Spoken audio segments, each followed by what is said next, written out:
Microsoft ওয়ার্ডে যারা advance তারা এই বিষয়টা সম্পর্কে জানে। কিন্তু যারা একবারেই বেসিক তাদের ক্ষেত্রে কি হয়, বেশিরভাগ ক্ষেত্রেই দেখবেন তারা এর কারণ খুঁজে পায় না। কিন্তু তারা এটা অস্থির হয়ে যায়, এটা কেন হচ্ছে, বারবার কেন হচ্ছে? বাংলা লেখার ক্ষেত্রে দেখেন, আমি যদি এখান থেকে এটাকে বাংলা লিখতে যাই,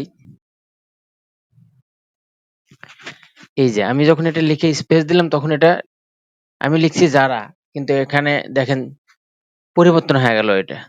এটা ইংরেজির ক্ষেত্রেও হয়। ইংরেজির ক্ষেত্রে কি হয়, যদি আপনি এটা ইংরেজি লিখতে যান, ধরেন এটাকে আমি কেটে দিচ্ছি, দেওয়ার পরে আমি এখানে ছোট হাতের লিখতেছি সব, দেখেন AMAR, এই দেখেন আমি স্পেস দেওয়ার সাথে সাথেই আমি সবগুলো ছোট হাতের লিখছি, কিন্তু এটা হয়ে গেল বড় হাতের প্রথম অক্ষরটা। এটা আসলে কোনো সমস্যা না, এটা ওয়ার্ডের একটা ডিফল্ট অপশন, যেটা আপনার সুবিধার জন্য ইংরেজি লেখার ক্ষেত্রে এটা আপনার সুবিধা। কারণ আপনি যদি প্রথম অক্ষরটা সচরাচর বড় হাতেরই হয়ে থাকে, এখন আপনি যদি ছোট হাতের লেখেন অটোমেটিক সেটা বড় হাতের হয়ে যাবে। এটা ওয়ার্ডের একটা ফাংশন, তো এটা আপনি চাইলে বন্ধ করতে পারেন।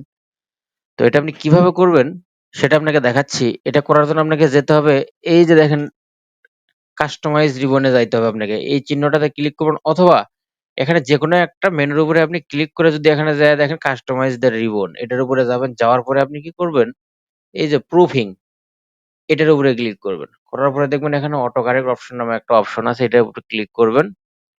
এখানে দেখেন যদি আপনার এগুলো অন্য কোনো ট্যাবে থাকে, এগুলা আপনি এখান থেকে যাবেন এই যে অটো কারেক্ট অপশনটার উপরে। এখন আপনি কি করবেন, এখানে দেখেন বেশ কিছু অপশন আছে, এই টিক চিহ্ন, আপনার সমস্যা বুঝে আপনি এটা সমাধান করবেন। এখানে লেখা আছে দেখেন, এই যে ৩ নম্বরটা, capitalised first letter of sentence.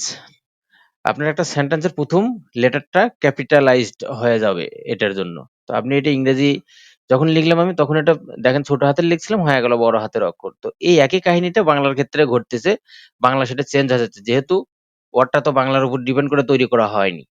তো আপনি যদি এই টিক চিহ্নটাকে উঠিয়ে দেন, দেওয়ার পরে ওকে দেন, আবার ওকে দিয়ে বের হয়ে আসেন। এখন যদি আপনি দেখেন এখানে ইংরেজিতে লেখেন স্পেস দিলে, এখন কিন্তু সেটা আর হচ্ছে না। এখন যদি আপনি বাংলাও লেখেন, আপনি এটাকে চেঞ্জ করে দিচ্ছি, ফন্টটাকে আমি বাংলা ফন্ট দিচ্ছি।